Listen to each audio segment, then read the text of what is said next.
नमस्कार, बहुत स्वागत है आपका। मैं हूं सूर्या त्रिपाठी और आप देख रहे हैं आपका अपना शो 7 बजे का शो अनोखा शो। सबसे पहले बात करेंगे ट्विशा शर्मा के पति की और सबसे बड़ा अपडेट इस वक्त निकलकर सामने आ रहा है। ट्विशा शर्मा का पति सरेंडर करने पहुंचा है, जबलपुर कोर्ट में सरेंडर करने पहुंचा है। ट्विशा का पति मास्क लगाकर कोर्ट पहुंचा है समर्थ सिंह। ट्विशा सुसाइड केस में मुख्य आरोपी है समर्थ। ट्विशा की मौत के बाद लगातार ही फरार था समर्थ, लेकिन अब जो जानकारी और सबसे बड़ा अपडेट निकलकर सामने आ रहा है वो इस तस्वीर के साथ आप समझिए। वही तस्वीर है समर्थ की, जब कोर्ट में जबलपुर कोर्ट में सरेंडर करने पहुंचा मास्क लगाकर समर्थ सिंह, जो लगातार घटना के बाद से फरार चल रहा है। ट्विशा सुसाइड केस में मुख्य आरोपी है समर्थ और ट्विशा की मौत के बाद से समर्थ लगातार फरार चल रहा था। ट्विशा शर्मा का पति सरेंडर करने पहुंचा है जबलपुर कोर्ट में सरेंडर करने, लेकिन इन सब के बीच तमाम सवाल इस मामले में उठ रहे हैं। ट्विशा शर्मा की मौत के मामले में मुख्य आरोपी समर्थ सिंह के जबलपुर कोर्ट पहुंचने पर मृतका पक्ष के वकील अंकुर पांडे ने भोपाल पुलिस की कार्रवाई पर सवाल उठाए हैं। उन्होंने क्या कुछ कहा है आपको सुनाते हैं। आज उनकी जो एंटिसिपेटरी बेल जबलपुर में लगी थी, उनके वकील साहब द्वारा उसे विड्रॉ कर लिया गया और विड्रॉ करके ये मांग करी गई थी कि वो भोपाल में जब भी सरेंडर करें ट्रायल कोर्ट के सामने, उसी दिन उनकी बेल पे सुनवाई हो जाए, जिसका अपोज करा गया शासन द्वारा। और जो विक्टिम के फादर हैं, जो जिनकी तरफ से वकील, उनने अपोज करा। इसके बाद न्यायालय ने उनको आदेश पारित करा कि या तो वो संबंधित ट्रायल कोर्ट में आके सरेंडर करें या आईओ के पास जाके सरेंडर करें। लेकिन दोनों ही रास्ते ना चुनते हुए अगर ये खबर सही है कि उन्होंने जबलपुर में करा है, तो ये दिखाता है इनकी मानसिकता की शुरू से किस तरीके से इस केस को ये लोग डिरेल करना चाहते थे, पूरी इन्वेस्टिगेशन को इन्फ्लुएंस कर रहे थे। आज वो उच्च न्यायालय के आदेश को भी नहीं मानते और ये जानते थे। उन्होंने सुबह विड्रॉ करा, इसके बाद भी अगर वो जबलपुर में है तो कहीं ना कहीं ये मध्य प्रदेश पुलिस की बहुत बड़ी नाकामी है। तो बहुत बड़ा अपडेट, ट्विशा शर्मा की मौत के मामले में पति सरेंडर करने पहुंचा है, जबलपुर कोर्ट में सरेंडर करने पहुंचा, मास्क लगाकर कोर्ट पहुंचा आरोपी समर्थ सिंह। ट्विशा सुसाइड केस में मुख्य आरोपी है समर्थ। ट्विशा की मौत के बाद तमाम तरीके के सवाल उठ रहे हैं। सवाल ये भी हैं कि क्या उसने सुसाइड किया या उसकी हत्या की गई, और इसी दोनों सवालों के बीच फिलहाल बुद्धि उलझी हुई है। ट्विशा की मौत के बाद से समर्थ फरार चल रहा था, लेकिन 12 दिन बाद अचानक से कोर्ट पहुंचा और हिरासत में लिया गया है। एक और अपडेट, समर्थ सिंह को हिरासत में लिया गया है। जबलपुर पुलिस ने हिरासत में लिया है। जैसे ही सरेंडर करने पहुंचा समर्थ सिंह को अब हिरासत में लिया है। जबलपुर पुलिस ने हिरासत में लिया है आरोपी समर्थ को। जो बड़ी जानकारी इस मामले में निकलकर सामने आ रही है, समर्थ सिंह को हिरासत में लिया गया है। ट्विशा की मौत के बाद से समर्थ लगातार फरार चल रहा था, लेकिन आज जबलपुर कोर्ट पहुंचा सरेंडर करने और इसी दौरान पुलिस ने हिरासत में लिया। जबलपुर पुलिस की अब गिरफ्त में है समर्थ सिंह। तो बहुत बड़ी जानकारी इस पूरे मामले से निकलकर सामने आ रही है।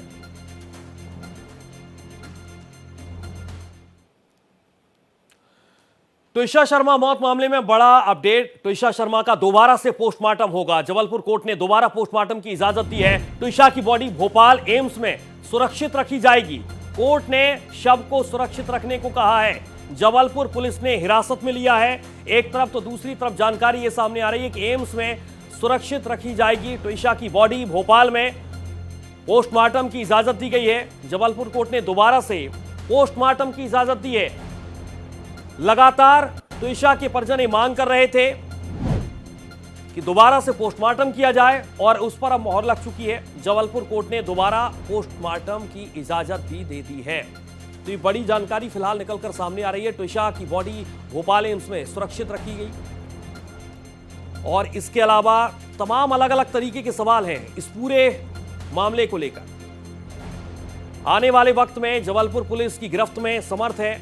समर्थ से तमाम सवाल होंगे कि आखिरकार वो इतने दिन से क्यों फरार चल रहा था, इसके पीछे की वजह क्या है। जबलपुर पुलिस ने अगर समर्थ को हिरासत में लिया है तो जाहिर है समर्थ से भी अब सवाल होंगे।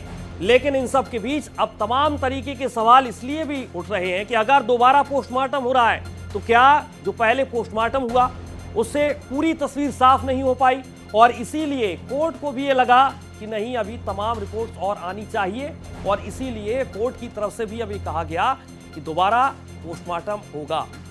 कोर्ट ने शव को सुरक्षित रखने को कहा है। ट्विशा की बॉडी भोपाल एम्स में सुरक्षित रखी जाएगी।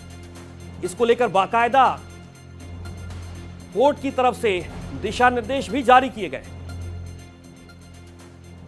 और सीधे चलेंगे अपने संवाददाता संजय मलिक हमारे साथ फोन लाइन पर जुड़ चुके हैं। संजय, इस पूरे मामले पर अपडेट क्या है, पहले ये बताइए, क्योंकि अब तो गिरफ्त में है जबलपुर पुलिस की समर्थ।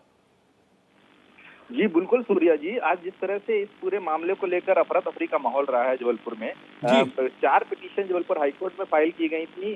समर सिंह की ओर से जमानत अर्जी लगाई गई थी, अग्रिम जमानत अर्जी, हालांकि वो बाद में वापस ले ली गई और कोर्ट ने समर सिंह को कहा कि वो जाकर पहले सरेंडर करें, उसके बाद ही नियमित जो है जमानत अर्जी उस पर सुनवाई की जा सकती है। तो इसके अलावा जो तुषा सिंह हैं, उनके तुषा शर्मा जो है, उनके पिताजी की ओर से एक पिटीशन फाइल की गई थी और ये कहा गया था कि जो तुषा का पोस्टमार्टम किया गया है उससे वो संतुष्ट नहीं है, उसमें कई सारे लूप होल हैं, जो फोरेंसिक टीम ने तमाम सबूत जो हैं वो मौके से नहीं उठाए हैं। जिस बेल्ट से तुषा के फांसी लगाए जाने का जिक्र किया जा रहा है, उस बेल्ट तक को फोरेंसिक सबूत के तौर पे टीम ने नहीं लिया है। तो ये तमाम बातें की गई थी। इस पर हाईकोर्ट ने ये आदेश दिया है कि दोबारा पोस्टमार्टम जो है वो इस तुषा शर्मा का कराया जाएगा और जो दिल्ली एम्स की टीम है वो उनके डॉक्टरों का एक पैनल भोपाल आएगा और भोपाल के एम्स में वहां पर ठीक है, दोबारा से पोस्टमार्टम होगा और इसको लेकर बाकायदा कोर्ट की तरफ से दिशा निर्देश दिए गए हैं। लेकिन सबसे बड़ा अपडेट तुषार शर्मा की मौत के मामले में निकलकर सामने आ रहा है। तुषार शर्मा का दोबारा से पोस्टमार्टम होगा। सबसे बड़ा अपडेट, जबलपुर कोर्ट ने दोबारा पोस्टमार्टम की इजाजत दे दी है।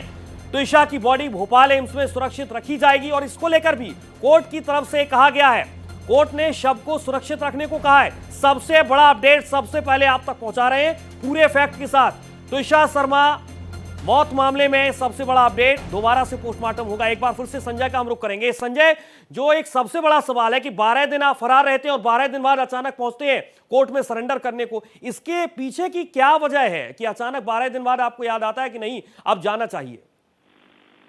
जी बिल्कुल सूर्या, देखिए इस घटना के बाद से ही समर्थ जो है वो लगातार फरार चल रहा था। पुलिस जो है उसकी खोजबीन में लगी हुई थी। इस मामले में मुख्य आरोपी उसको बनाया गया है भोपाल पुलिस के द्वारा, तब से ही वो फरार चल रहा था। और उसके बाद फिर इस फरारी के दौरान ही उसकी ओर से अग्रिम जमानत के लिए जबलपुर हाईकोर्ट में पिटीशन फाइल की गई थी और समर्थ को उम्मीद थी कि वो इस मामले में सुनवाई हो जाएगी और शायद उसको राहत भी मिल जाए, लेकिन ऐसा हो नहीं पाया है। और उसके बाद समर्थ ने अपनी पिटीशन जो है वापस ली है। उसके बाद जबलपुर की जिला अदालत में सरेंडर करने पहुंचा समर्थ, और जब समर्थ वहां जिला अदालत में पहुंचा तब काफी अफरा तफरी का माहौल यहाँ पर हो गया था। वकीलों और जो समर्थ है उनके बीच में कुछ कहासुनी भी हुई। वकीलों का ये कहना था कि चूंकि लुकआउट नोटिस जारी है समर्थ के खिलाफ, इसलिए उसकी तुरंत गिरफ्तारी की जाना चाहिए। और उसको समर्थ जब कोर्ट से निकलने की कोशिश कर रहा था तब कुछ वकीलों ने उसे रोकने की भी कोशिश की और काफी अफरा तफरी का माहौल जिला अदालत में बना रहा। और उसके बाद पुलिस ने अब उसे हिरासत में ले लिया है और उम्मीद ये है कि अब भोपाल की जो पुलिस है उसको उसे सौंपा जाएगा। बिल्कुल बिल्कुल, अब कानूनी प्रक्रिया अपनाई जाएगी। बेहद महत्वपूर्ण बात आपने संजय कही, यहाँ पर लौटूंगा मैं आपके पास, लेकिन एक और बड़ी जानकारी निकलकर सामने आ रही है। तुषार शर्मा के दोबारा पोस्टमार्टम कराने के हाईकोर्ट के आदेश पर एडवोकेट जनरल प्रशांत सिंह का क्या कुछ कहना है, पहले आप ये सुनिए। आज माननीय उच्च न्यायालय के समक्ष 3 मामलों पर सुनवाई हुई थी 2:30 बजे। और पहला मामला तो ऐसा था कि गिरिबाला जी को जो भोपाल जिला न्यायालय ने अग्रिम जमानत दी है उसको निरस्त करने का एक आवेदन राज्य शासन की ओर से माननीय उच्च न्यायालय के समक्ष दायर हुआ था। तो उसमें राज्य शासन की ओर से सुनवाई हेतु माननीय सॉलिसिटर जनरल तुषार मेहता जी और मैं दोनों ने विषय रखा था माननीय उच्च न्यायालय के समक्ष। तो उसमें नोटिस जारी करते हुए और प्रकरण को 25 तारीख को 2:30 बजे अगली सुनवाई के लिए, आगामी सुनवाई के लिए रखा गया। तुषार की सास गिरिबाला को हाईकोर्ट का नोटिस, अग्रिम जमानत मामले में हाईकोर्ट का नोटिस, गिरिबाला सिंह को जबलपुर हाईकोर्ट का नोटिस, सोमवार को हाईकोर्ट में पेश होंगी गिरिबाला। ये बड़ी जानकारी, एक और फैक्ट निकलकर सामने आ रहा है। अग्रिम जमानत मामले में हाईकोर्ट का नोटिस, गिरिबाला सिंह को जबलपुर हाईकोर्ट का नोटिस, सोमवार को हाईकोर्ट में पेश होंगी गिरिबाला। तुषार की सास गिरिबाला को हाईकोर्ट का नोटिस, हाईकोर्ट की तरफ से नोटिस भेजा गया है। अग्रिम जमानत मामले में हाईकोर्ट ने नोटिस दिया है और इसी मामले में गिरिबाला सिंह को जबलपुर हाईकोर्ट ने नोटिस दिया है। सोमवार को हाईकोर्ट में पेश भी होंगी गिरिबाला। ट्विशा की सास हैं गिरिबाला, जिन्हें हाईकोर्ट की तरफ से नोटिस भेजा गया है और इसी नोटिस के कारण अग्रिम जमानत मामले में जो हाईकोर्ट ने नोटिस भेजा है, इस मामले में वो सोमवार को पेश भी होंगे। सोमवार को हाईकोर्ट में गिरिबाला पेश होंगी। बड़ा अपडेट, बड़ी जानकारी ट्विशा मौत मामले में हाईकोर्ट ने अब नोटिस भेजा है ट्विशा की सास गिरिबाला को और अब अग्रिम जमानत मामले में जबलपुर हाईकोर्ट ने जो नोटिस भेजा है, इसी मामले में सोमवार को हाईकोर्ट में पेश होंगी। ट्विशा शर्मा मौत के मामले में एक के बाद एक तमाम बड़े अपडेट निकलकर सामने आ रहे हैं और इस वक्त जो सबसे बड़ा अपडेट है, अग्रिम जमानत के मामले में हाईकोर्ट की तरफ से नोटिस भेजा गया। गिरिबाला सिंह को जबलपुर हाईकोर्ट की तरफ से नोटिस भेजा गया है। सोमवार को हाईकोर्ट में पेश होंगी गिरिबाला। ट्विशा की सास गिरिबाला को हाईकोर्ट का नोटिस और इस नोटिस में अग्रिम जमानत मामले में सोमवार को पेश होंगी गिरिबाला। और एक बार फिर से अपने संवाददाता संजय का रुख करेंगे। संजय, लगातार एक के बाद एक अपडेट निकलकर सामने आ रहे हैं, लेकिन सबसे बड़ा सवाल यह है कि जिस तरीके के सवाल परिजन के द्वारा उठाए जा रहे थे कि पोस्टमार्टम अब भोपाल में नहीं दिल्ली में होना चाहिए, दूसरे तरफ एक तरफ समर्थ की अब गिरफ्तारी हो चुकी है, कितना वक्त अभी लगेगा पूरे मामले को आगे जाता हुआ जब हम देख पाएंगे कोर्ट में? देखिए सूर्या, ये तो पूरी कानूनी प्रक्रिया के तहत होगा, लेकिन जो फिलहाल घटनाक्रम चल रहा है वो बहुत तेजी से बदल रहा है।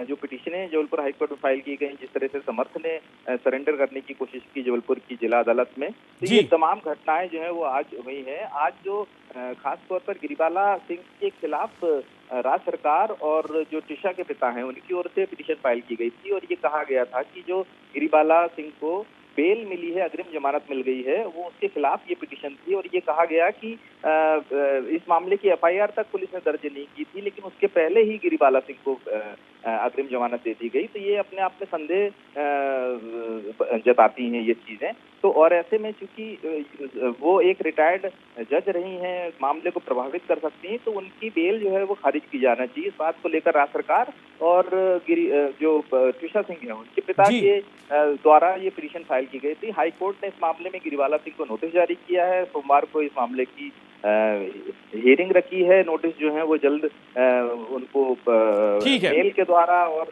तमाम साधनों के द्वारा तुरंत पहुंचाने के आदेश दिए गए, ताकि सोमवार को इस मामले की बिल्कुल सोमवार तक इंतजार करना होगा जब हाईकोर्ट में गिरिबाला पेश होंगी। बहुत शुक्रिया आपका संजय तमाम जानकारी के लिए। और अब बात करेंगे नीट पेपर लीक मामले की। नीट पेपर लीक मामले में एक और गिरफ्तारी हुई है। सीबीआई ने आरोपी मनीषा हवलदार को दबोचा है।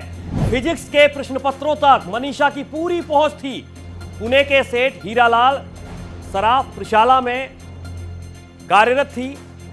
तो एक और बड़ा अपडेट इस मामले से जुड़ा हुआ, फिजिक्स के जितने प्रश्न पत्र थे मनीषा ने उसमें हेराफेरी की थी। फिलहाल नीट पेपर लीक मामले में एक और गिरफ्तारी हुई है। सीबीआई ने आरोपी मनीषा हवलदार को दबोचा है। लगातार एक के बाद एक गिरफ्तारियां हो रही हैं और इसी कड़ी में एक और गिरफ्तारी हुई है। पुणे के सेठ हीरालाल सराफ प्रशाला में कार्यरत थी, जिसकी गिरफ्तारी हुई है। नीट पेपर लीक मामले में एक और गिरफ्तारी हुई है। एक के बाद एक लगातार सीबीआई गिरफ्तारी कर रही है और इसी कड़ी में फिजिक्स प्रश्न पत्रों तक मनीषा की पूरी पहुंच थी। सीधे चलेंगे अपने संवाददाता गोपाल इस वक्त फोन लाइन पर जुड़ चुके हैं। गोपाल, सबसे बड़ा अपडेट एक और निकलकर सामने आ रहा है कि एक और गिरफ्तारी, जो फिजिक्स के प्रश्न पत्र थे वहां तक पूरी पहुंच थी मनीषा की। बिल्कुल सूर्या, सीबीआई के लिए एक और बड़ी कामयाबी हाथ लगी है। मनीषा हवलदार को सीबीआई ने आज गिरफ्तार किया है नीट यूजी मामले में और इस पर आरोप है कि फिजिक्स के जो सवाल थे वो मनीषा मांत्रे के साथ इसने शेयर किया था, जो परीक्षा में पेपर में आए थे और उससे पूरी तरीके से वो मिलता जुलता सवाल है। इसी सिलसिले में सीबीआई ने गिरफ्तार किया। ट्रांजिट रिमांड पर लेकर के उसे दिल्ली के राव जुगनू कोर्ट में पेश किया जाएगा और पूछताछ की जाएगी और सीबीआई यह पता लगाने की कोशिश करेगी कि और कौन से ऐसे लोग हैं जो फिजिक्स के सवालों में जो है वो सवाल शेयर किए थे मनीषा मांत्रे के साथ, या मनीषा जो बागमरे है उसके साथ इसका संबंध कैसा है, या टीवी कुलकर्णी है उसके साथ इसका संबंध कैसा है। इन तमाम सवालों का जवाब सीबीआई इससे जानना चाहेगी। चलिए, फिलहाल बहुत शुक्रिया गोपाल आपका तमाम जानकारी। भारत एक्सप्रेस की खबर का बड़ा असर हुआ है एसएमसी गाइडलाइंस 2026 पर। शिक्षा मंत्रालय की सफाई। प्राइवेट गैर सहायता प्राप्त स्कूलों पर लागू नहीं, सभी स्कूलों पर समान रूप से लागू नहीं होते हैं। स्व वित्त पोषित स्कूल इन नियमों के दायरे से बाहर रहेंगे।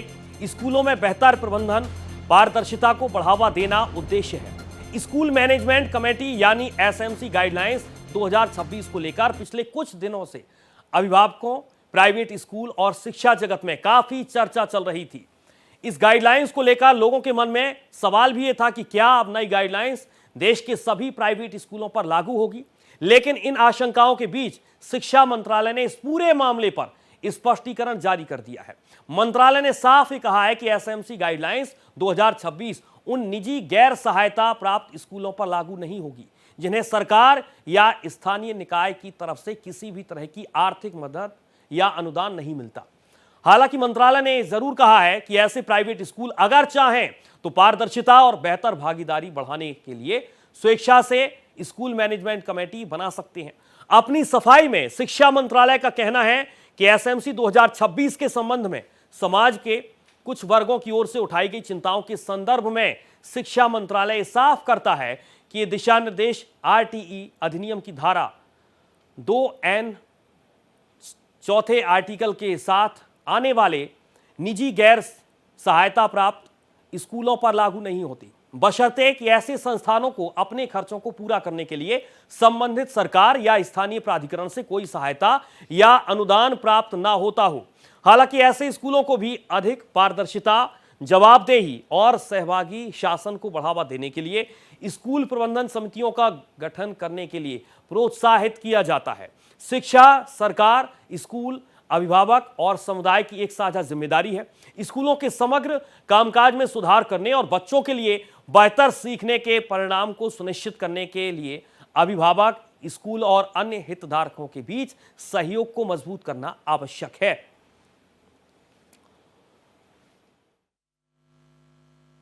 रिस्पेक्टेड एजुकेटर्स, मैं आप सबका धन्यवाद करना चाहता हूं स्कूल मैनेजमेंट कमेटी के मामले में जिस प्रकार आपने सहयोग दिया और हम उसको वापस करवाने में भी कामयाब हुए। मैं विशेष रूप से एक व्यक्ति का धन्यवाद करना चाहता हूं, उपेंद्र राय जी का, chairman and managing director Bharat express, जिन्होंने बहुत ही तत्परता से हमारे मामले को समझा और उसको पूरे नेशनल मीडिया में उठाकर इस मामले को देश के कोने कोने तक पहुंचाया और सरकार तक भी यह मामला पहुंचा, जिससे हमें यह राहत प्राप्त हुई। तो मैं उपेंद्र राय जी का विशेष करके दोबारा धन्यवाद करना चाहता हूं कि उन्होंने जिस तत्परता से इस मामले को उठाया उससे पूरे देशवासियों को, सभी एजुकेटर्स को एक बहुत राहत की सांस मिली। धन्यवाद उपेंद्र राय जी, और उम्मीद करते हैं आप इसी प्रकार शिक्षा के क्षेत्र में हमें सहयोग देते रहेंगे। जय हिंद, जय भारत। और मेरे साथ इस वक्त कुलभूषण शर्मा, अध्यक्ष एनआईएसए, लाइव जुड़ चुके हैं। सर, पहले तो बहुत स्वागत आपका भारत एक्सप्रेस न्यूज नेटवर्क पर। धन्यवाद सर। कुलभूषण जी, जब मैंने आपसे इस खबर पर पहली बार आपका पक्ष जानने समझने की कोशिश की थी तो आपने बहुत बेहतर तरीके से डिटेल में समझाने की कोशिश की थी, लेकिन अब जो फैसला लिया गया है, पूरी तस्वीर साफ करने की कोशिश की गई है शिक्षा मंत्रालय की तरफ से, पहली प्रतिक्रिया आपकी कुलभूषण जी। देखिए, ये सरकार का बहुत ही स्वागत योग्य कदम है, क्योंकि सरकार का काम है कानून के अनुसार काम करना और कानून की पालना कराना। तो उसमें आदर्श रूप सबसे पहले सरकार को जो है साबित करना होता है। तो सरकार ने इसमें जो है आदर्श रोल अपनाया और जो टीएमए पाई की जजमेंट कहती है, जो आर्टिकल 19 कहता है, जो सेक्शन 21 ऑफ आरटीई कहता है, उन्होंने उसके अनुसार कहा कि स्वयं पोषित जो विद्यालय अपने धन से जो है पोषित हो रहे हैं उन पर कहीं भी कानूनी यह प्रावधान नहीं है। तो उन्होंने कानून की मानी, मैंने कहा। तो ये एक बहुत अच्छा संदेश जो है शिक्षा के क्षेत्र में जाएगा कि सरकार कहीं भी कानून से खुद बाहर नहीं जा रही है। तो इससे प्राइवेट स्कूलों का हौसला जो है, हौसला अफजाई भी हुई है, उनको इंकरेजमेंट मिली है कि वो बेहतर काम करें और स्वयं डिसिप्लिन्ड होकर, हम स्वयं डिसिप्लिन्ड हैं कि स्वयं रेगुलेटरी बने कि भी किस प्रकार से जो है शिक्षा में बेहतर से बेहतर जो है बच्चों के लिए और अभिभावकों के लिए काम करना है। तो उस बात को हम सरकार की मानने को तैयार है और हमेशा मानते भी है। सरकार का कहना मानना भी जो है हमारा कार्य है, क्योंकि सरकार, हम अभिभावक और बच्चे जब मिलकर जो है काम करते हैं तभी एक विकसित भारत की हम बात जो है कल्पना को साकार कर सकते हैं। और बच्चों को बेहतर से बेहतर शिक्षा जो देने का कार्य जो है वो सहभागिता से ही हो सकता है। तो जो सहभागिता का वातावरण सरकार ने बनाया है और उसमें आपका जो बहुत बड़ा प्रयास भारत एक्सप्रेस का रहा, अन्यथा एक जो है अस्पष्टता का माहौल सा बन गया था, स्कूल संचालकों में एक डर का माहौल, असमंजस का माहौल बन गया था। तो ये जो बादल असमंजसता के छटे हैं और स्पष्टीकरण आया है, तो हमने बार बार जो है भारत एक्सप्रेस को, क्योंकि आप एकमात्र चैनल थे जिसने जो है शिक्षा जैसे महत्वपूर्ण बात को बड़ी गंभीरता से लिया। ये कोई छोटा मामला नहीं था। किसी भी देश के विकास में शिक्षा ही एक अहम भूमिका निभाती है और वही एक नींव का कार्य करती है। मैं आपसे इस पूरे मामले को थोड़ा बेहतर तरीके से समझने की कोशिश करना चाहूंगा, क्योंकि एक बेहद महत्वपूर्ण टिप्पणी की गई है शिक्षा मंत्रालय की तरफ से कि जितने प्राइवेट स्कूल हैं, गैर सहायता प्राप्त स्कूल हैं, सभी पर समान रूप से लागू नहीं होते हैं नियम एसएमसी 2026 के। इसे किस तरीके से समझा जाए आसान भाषा में? देखिए, जब सरकार ने कहा कि जहां पर उनका अनुदान नहीं है, सरकार का डायरेक्ट कंट्रोल नहीं है, जब हमें मान्यता भी दी जाती है तो ये कहा जाता है कि हम आपको किसी प्रकार की ना ग्रांट देंगे ना अपेक्षा रखें। तो ये एक तरह से एनजीओ का काम है कि जहां पर ये संविधान में भी कहा गया है कि जहां किसी कार्य को करने में सरकार कहीं पर जो है पूर्णता से नहीं कर पाती, क्योंकि शिक्षा स्वास्थ्य सरकार का काम है, लेकिन शिक्षा एक इतना बड़ा क्षेत्र है जिसमें सरकार पूर्णता काम नहीं कर पा रही थी। तो ऐसे विद्यालय सामने आए, उन्होंने स्वयं पोषित विद्यालय खड़े किए। तो अगर उसकी ऑटोनॉमी अगर ना हो तो इनकी ग्रोथ जो कहीं पे भी संभव नहीं होती। तो इनको जो ऑटोनॉमी मिली, सरकार ने ऑटोनॉमी प्रदान की, इसी वजह से आज ये 50% के करीब बच्चों को, देश के बच्चों को जो है वो शिक्षा दे रहे हैं। और अगर मान लीजिए इनका रोल को प्रभावित कर दिया जाए और इनका रोल ना होता तो शिक्षा का बजट डबल करना पड़ता, डबल नहीं 6% से 7%। मेरा एक और सवाल सर कुलभूषण जी, जितने प्राइवेट स्कूल हैं उसमें एक बेहतर माहौल करने की कोशिश थी सरकार की, लेकिन सरकार का यह मानना है कि अगर स्कूल चाहे तो एसएमसी की गाइडलाइंस लागू कर सकते हैं। देखिए, ये बेहतर माहौल, इस पे मैं ऐसी टिप्पणी किसी को इसकी बुरा मत माने, तो मैं ये कहना चाहूंगा बड़ा खुलकर कि सरकार अपने जो मॉडल पे है वहां पर तो इसको पूरी तरह से लागू करती है ना, तो उसके परिणाम क्या है? आपके परिणाम जग जाहिर सबके सामने हैं। अभी नीति आयोग की आप रिपोर्ट देखें कि कितनों में एकल जो है एक टीचर है, कितनों में टॉयलेट्स नहीं है। अभी नीति आयोग की एक, मेरे पास अभी एग्जैक्ट डाटा मैं पढ़ के नहीं सुना सकता, ऐसा डाटा आया है। तो सरकार, अभी भी सरकार पे दोष नहीं है, सरकार पे बहुत सारी जिम्मेदारी होती है, डिफेंस की भी है, हेल्थ की भी है। तो शिक्षा में जितना उसको चाहिए वो कर नहीं पाती है। ठीक है, तो जो बेहतर पारदर्शिता के, तो सरकार जिस मॉडल पे काम कर रही, उसी मॉडल पे तो प्राइवेट को कह रही थी ना। सरकार का मॉडल तो यही है ना, बिल्कुल, कि लोगों की सहभागिता भी, लेकिन परिणाम उतना अच्छा नहीं आ रहा। तो कहीं भी अगर हम प्राचीन भारत में जाएं या तक्षशिला नालंदा के युद्ध में जाएं तो शिक्षा में ऑटोनॉमी थी, तभी हम विश्व गुरु कहलाते थे। देखिए, अगर आप ऑटोनॉमी ही छीन लेंगे, दूसरे का जो है पैशन ही तोड़ देंगे कि आप कुछ एक विजन लेकर स्कूल चला रहे हैं और उसमें आप दूसरी एक कमेटी बिठा देते हैं जिसका वो विजन ही नहीं है, तो वो स्कूल ग्रो कैसे करेगा? तो जिसने उस विजन से वहां पर धन को भी पोषित किया है और उसके विजन को ही साकार नहीं होने दिया जाए, तो दूसरी तरफ मॉडल, सरकारी मॉडल है ना, जिसपे ये कमेटियां ऑलरेडी बनी हुई हैं, तो वहां पर परिणाम अच्छे क्यों नहीं है?